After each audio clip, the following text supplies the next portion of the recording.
बाद राहु का तूफान। मृत अवस्था से जागकर जीवित अवस्था में आए। मीन राशि की 10 सच होने वाली भविष्यवाणी जो उड़ा देगी आपके होश। दोस्तों, कभी कभी जिंदगी में ऐसे मोड़ आते हैं जब सब कुछ जानते हुए भी हमें चुप रहना पड़ता है, ताकत होते हुए भी सहना पड़ता है। कलयुग के राजा राहु की भी ठीक ऐसी ही स्थिति थी।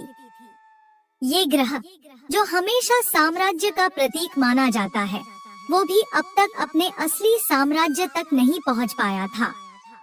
क्यों? क्योंकि राहु मीन राशि के 12वें घर में बैठा जरूर था, लेकिन 30 डिग्री से 24 डिग्री तक के अंतराल में मृत अवस्था में था। ज्योतिष की भाषा में इसे मृत अवस्था कहा जाता है, यानी राहु सोया हुआ था, उसका प्रभाव सीमित था। लेकिन वक्त हमेशा एक जैसा नहीं रहता, करवट आती है और यही करवट आने वाली है 2 सितंबर को।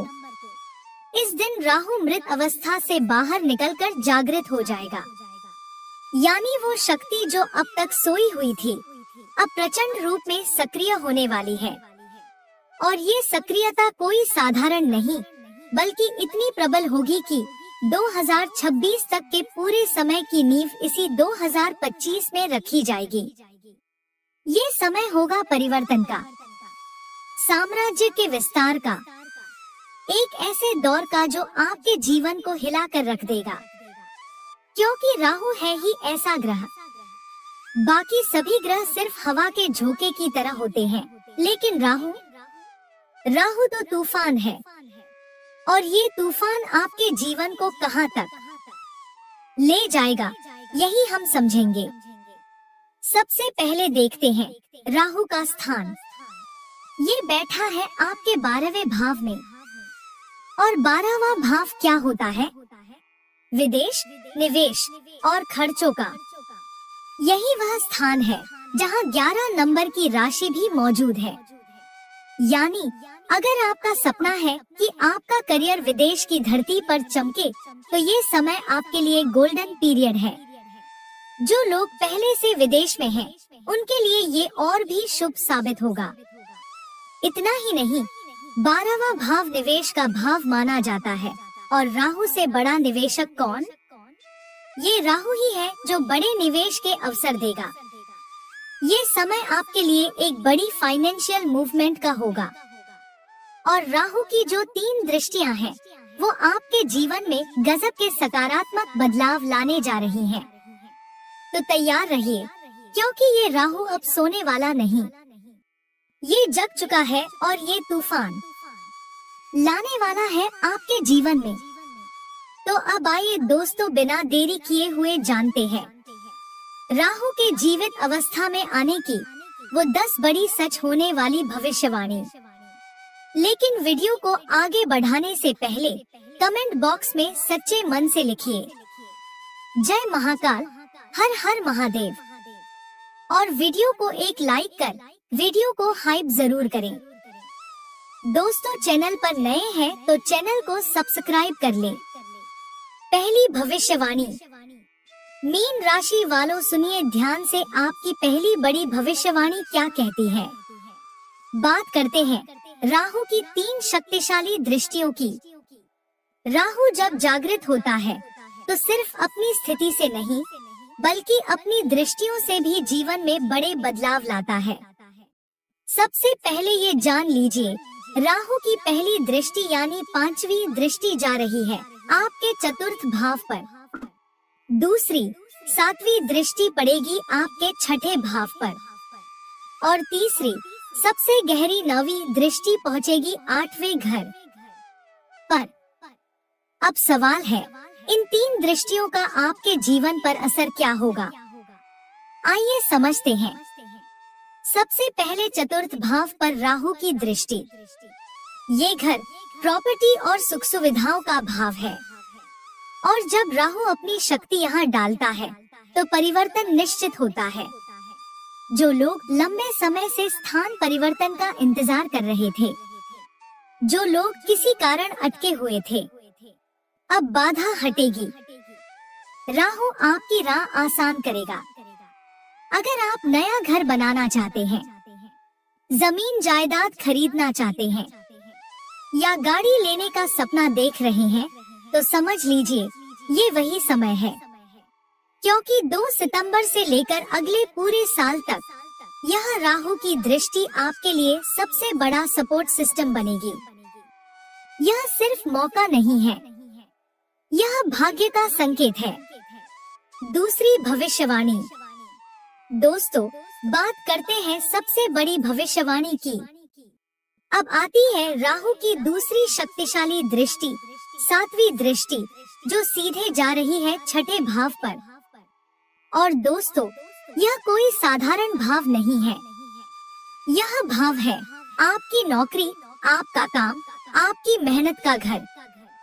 जब राहु अपनी नजर यहाँ डालता है, तो समझ लीजिए बदलाव तय है। जो लोग जॉब में फंसे हुए हैं, जहाँ मेहनत है पर रिस्पॉन्स नहीं, अब उनके लिए राह खुलने वाली है। बहुत से लोगों को इस समय पर करियर चेंज का संकेत मिलेगा।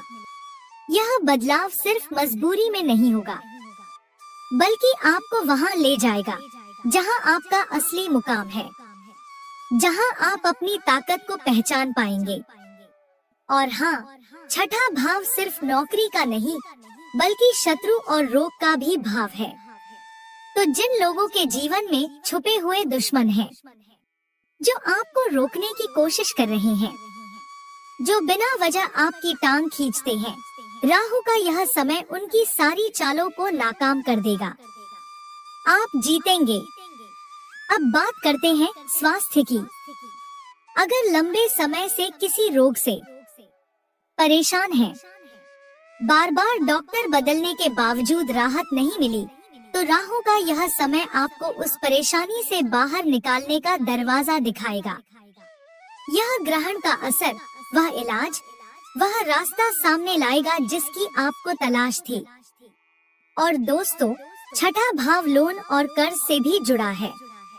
अगर आप लंबे समय से कर्जे में डूबे हुए हैं, बार बार पेमेंट्स और ईएमआई के दबाव में परेशान हैं, तो यह राहु ही है जिसके पास अमृत का कलश है। जैसे समुद्र मंथन में राहु ने अमृत का स्वाद लिया था, वैसे ही यह राहु अब आपको राहत का स्वाद चखाने आ रहा है। कर्जे से मुक्ति का रास्ता खुलेगा। तीसरी भविष्यवाणी। मीन राशि वालों, तीसरी भविष्यवाणी बहुत ही खास है। अब आती है राहु की आखिरी और सबसे तीखी नजर। ध्यान से सुनिए। यह दृष्टि किसी साधारण स्थान पर नहीं, सीधे अष्टम भाव पर पड़ रही है। और खास बात यह कि राहु 7 नंबर की राशि को देख रहे हैं, जिसके स्वामी हैं शुक्राचार्य, दानवों के गुरु। यानी दानव गुरु के घर पर दानव ग्रह की दृष्टि, यहीं से बनता है सबसे बड़ा प्रॉमिस, सबसे बड़ा ब्रेक थ्रू। अष्टम भाव वही जगह है जहां पहले हमने रुकावटें, बाधाएं, मानसिक दबाव और उलझने देखी थी। राहु अब घोषणा करता है, बस अब और नहीं। अब पैरों में जंजीर नहीं, अब बेड़ियां टूटेंगी। यह दृष्टि आपको समस्याओं की सुरंग से बाहर निकालकर एक नए आयाम से, ज्यादा स्थिर और सकारात्मक माहौल से जोड़ती है। जो लोग research, investigation, data, chemistry, tech AI, audit, insurance, tax, psychology या ओकल्ट स्टडीज से जुड़े हैं, इस समय आपकी डीप वर्क कैपेसिटी चमत्कारी तरीके से बढ़ेगी। जो प्लान आप बना रहे थे, जो थ्योरी, जो प्रोजेक्ट अधूरा छूट गया था, अब पक्के क्रियान्वयन, एग्जीक्यूशन से लक्ष्य तक पहुंचना संभव होगा। यही है राहु की अष्टम दृष्टि का असर, गहराई में जाकर समाधान निकालना। और याद रखिए, 18 साल बाद राहु फिर से उसी जोन में है जिसे परंपरा में शनि का घर और कई मतों में राहु का अधिष्ठान माना गया है। यानी इस बार परिणाम छोटे नहीं, खुलकर और बड़े पैमाने पर मिलेंगे। जहां जहां ऊपर संकेत दिए, वहीं वहीं आपको स्पष्ट और सकारात्मक रिस्पॉन्स देखने को मिलेगा। अंतिम भविष्यवाणी। दोस्तों, हर सिक्के के दो पहलू होते हैं। जैसे प्लस है वैसे ही माइनस भी है। तो अब एक सवाल जरूर उठता है, इस राहु के माइनस साइड क्या होंगे? ये जानना भी उतना ही जरूरी है। देखिए, राहु की एक सबसे बड़ी विशेषता होती है भ्रम और भय। राहु जहाँ भी बैठता है वहाँ ये दोनों चीजें अपनी पूरी ताकत से काम करती हैं। मतलब यह कि राहु के प्रभाव में हमें अचानक से अनजाने डर, बेचैनी, कंफ्यूजन और इमोशनल टर्बुलेंस महसूस हो सकता है। यही कारण है कि शास्त्रों में कहा गया है, राहु का असली खेल मन से शुरू होता है। तो इसका उपाय क्या है? सबसे पहला कदम, नकारात्मक चीजों से दूरी। ना अनावश्यक डरावनी बातें सुननी है, ना बेकार के भ्रमित करने वाले कंटेंट को देखना है। क्योंकि जितना आप खुद को पॉजिटिव और स्थिर रखेंगे, उतना ही आप राहु से मिलने वाले लाभ को पूरी तरह अनुभव कर पाएंगे। और अब सबसे बड़ा रहस्य, राहु को खुश रखने का सबसे आसान और शक्तिशाली तरीका। राहु का सीधा संबंध भगवान शिव से माना गया है। इसलिए महादेव की आराधना राहु को शांत करने का सबसे उत्तम उपाय है। शिवलिंग पर जलाभिषेक, भगवान शिव के मंत्रों का जाप और गंगाजल से स्नान, ये सब राहु की प्रसन्नता लाते हैं। अगर संभव हो तो स्नान के जल में गंगाजल की कुछ बूंदें मिलाकर स्नान करें। इससे राहु के दोष और दुष्प्रभाव खत्म होते हैं, भय और भ्रम से मुक्ति मिलती है। और जब राहु शांत होता है, तब जीवन में रास्ते खुद खुलने लगते हैं। तब आप उस ऊंचाई तक उड़ पाते हैं जहां तक आप जाना चाहते हैं। उस तूफान को जो पहले डर लगता था, अब पॉजिटिव उड़ान में बदल सकते हैं। उम्मीद है ये बातें आपको समझ आई होंगी और आपने कुछ नया सीखा होगा। अगर आपको ये जानकारी उपयोगी लगी, अगर मेरी कोशिश सार्थक लगी, तो वीडियो को लाइक और कमेंट जरूर करें। और हाँ, अगर अभी तक चैनल को सब्सक्राइब नहीं किया है, तो अभी सब्सक्राइब करें, ताकि आने वाले ऐसे और खास वीडियो आप तक सबसे पहले पहुँचे। पुनः आप सभी के लिए ढेर सारी मंगल कामनाएं। आपका हर दिन शुभ हो।